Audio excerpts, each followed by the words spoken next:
Hey guys, welcome back. Last video we finished repairing all of the delams on the Hobie 16. So today we're going to go ahead and do the porthole installations. So this video is going to span a couple of other videos in between to get the full picture of the installation. But if you have any questions, feel free to drop those in the comments down below and let me know if you found this video helpful. Anyways, let's get into it. Now that all of this hole is bonded together as good as we're gonna get the way that we've been doing it, we're gonna go ahead and cut the final shape of the porthole opening. So to do that, we're gonna use a carbide edged jigsaw blade. And we're using this rather than a normal jigsaw blade because it has an abrasive on the edge which won't grab and pull the laminate apart. We use the jigsaw for as much of it as we can, but since I was not able to take the structure off the holes, we'll have to use the Dremel and finish off this last little bit that we can't reach with the jigsaw.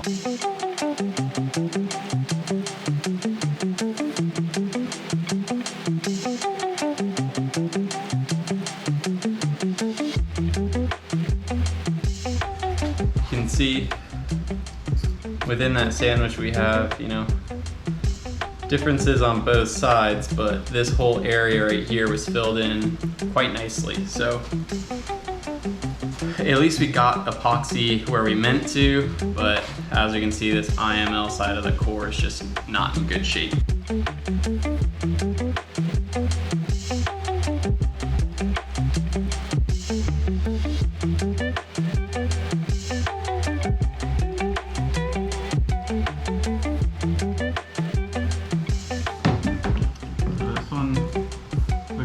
Solid.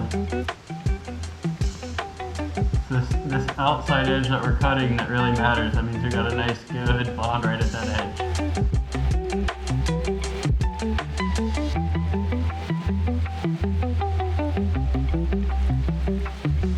And this side as well, looks like we got some good areas and some less good areas, but this is right at this peak where it's the hardest to bond because it's the biggest gap, but the IML ply came right off.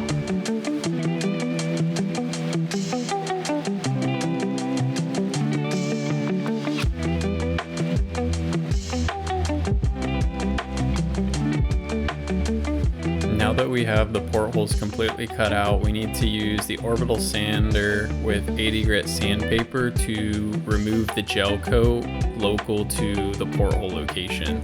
So removing the gel coat here is going to expose the fiberglass laminate, and that's a much better structural surface for the fairing material to bond onto. This will ensure the fairing material has a good structural bond to the fiberglass.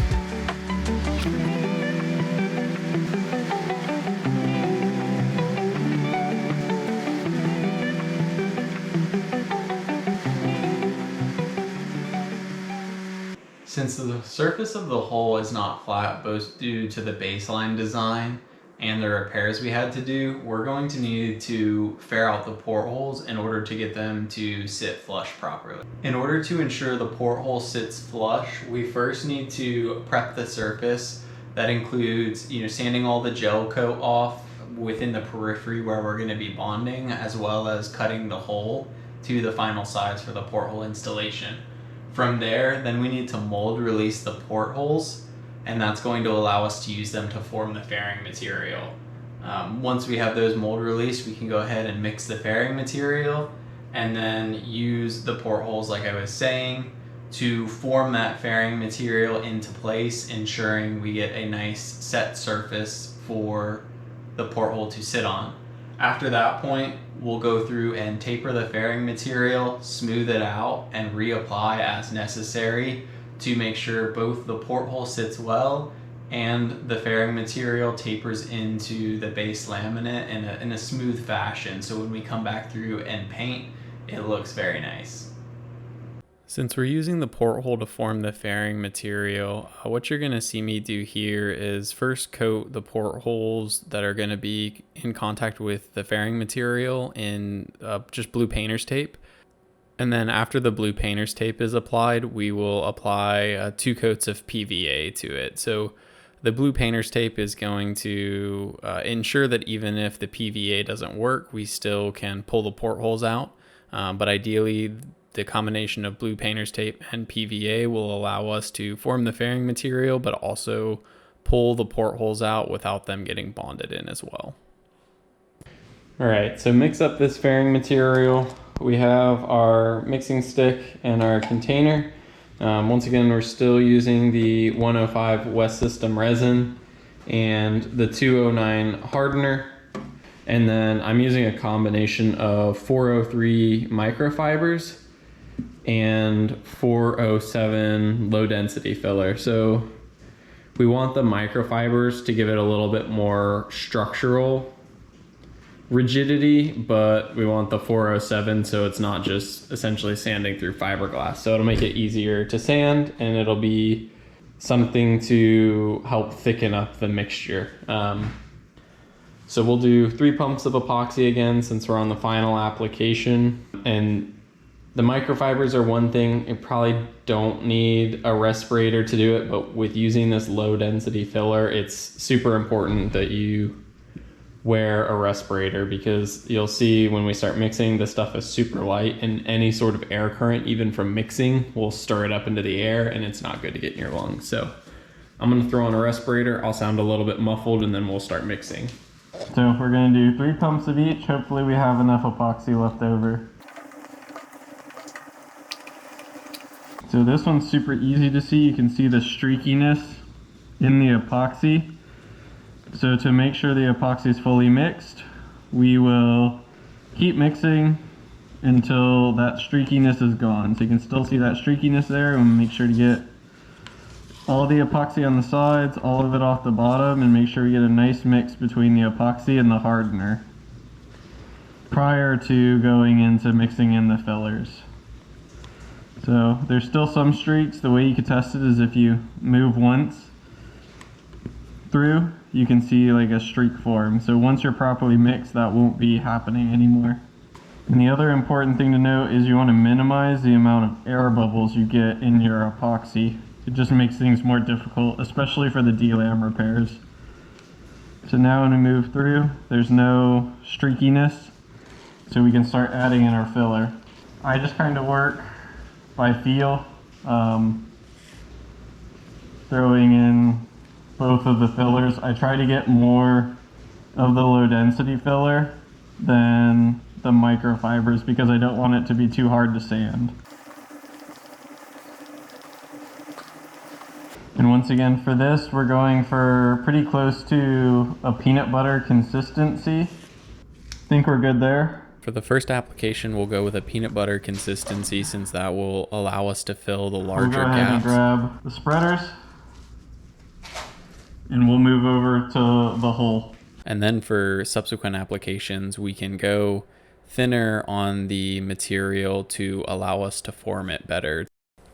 So before every application, we're going to ensure the surface is prepped by sanding and then wiping it clean with isopropyl alcohol before we start mixing up any of our fairing material. And what you'll see me do is apply the fairing material wherever it's needed, and then for the first application, we'll come through and use the portholes to form that fairing material, and then for subsequent applications, we will sand as much as we can to get a nice taper, and then apply another application of fairing material to ensure a smoother transition and fill any pits or voids to ensure the porthole sits on a nice flat surface.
The last couple of applications are primarily going to focus on fairing back into the rest of the hole to ensure a smooth transition when we come back through and gel coat.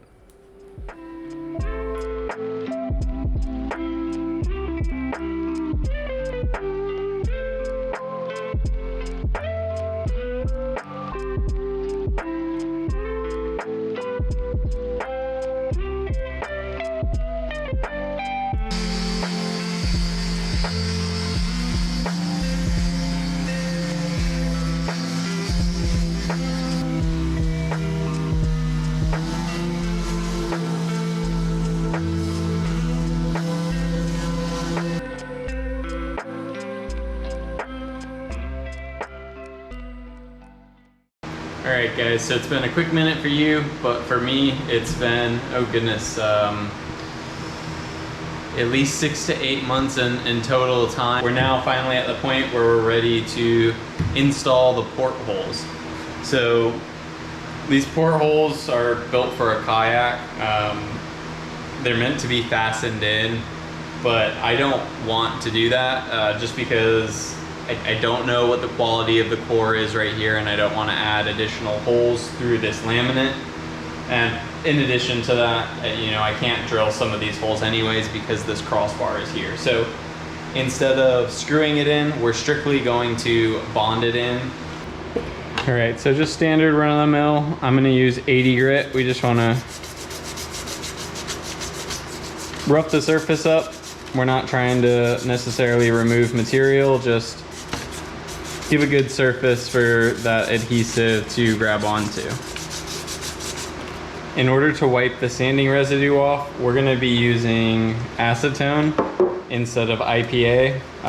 You guys know normally my preference is IPA, but in this case, the adhesive sealant doesn't react well to IPA. It can cause it not to cure.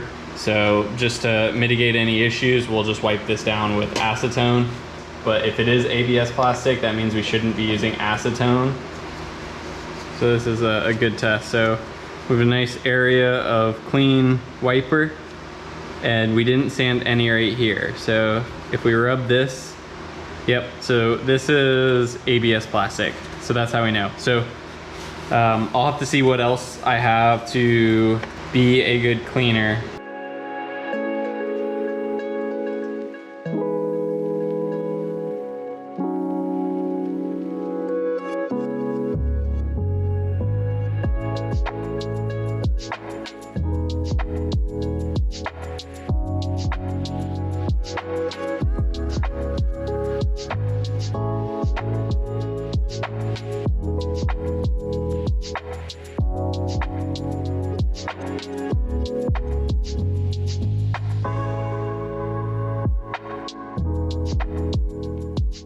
All right, so this polyurethane on the side is all cured.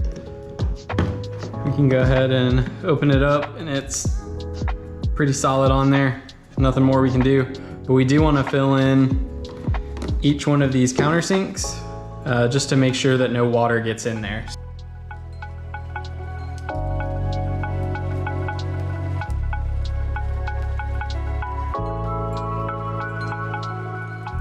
To clean up the excess polyurethane, I did decide to go ahead and use isopropyl alcohol. Given where I'm using it, I consider it pretty low risk.